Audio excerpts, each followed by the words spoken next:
Raganas ķēķī ne tikai viesnīca, bet šeit arī no septembra līdz maijam notiek ballītes katru otro sestdienu, kur piedalās dažādas pazīstami muzikanti. Ir pastāvīgie klienti.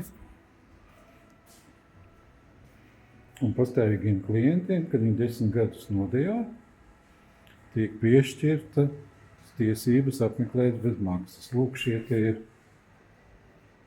pastāvīgie klienti, kas ieguvuši pirmie šādas tiesības. Un tālāk tie ir bērnu stūrītes. Un ejam paskatāmies, kāda ir ēdienas zāle. Vasarā brīdi no 12 līdz 16 ir pilns ar turistiem, tāpēc labāk paēst ir braukt vasarā vai no agrāk vai vēlāk. Bet pašlaik ziemā, jebkurā brīdī, varam droši paskatīties, ko mums šodien piedāvā. Un tad, kad brauciet, neaizmirstiet Raganu. Un ceļa malā no Rīgas uz Valmieru pie pagrieziena ir Raganas ķēķis.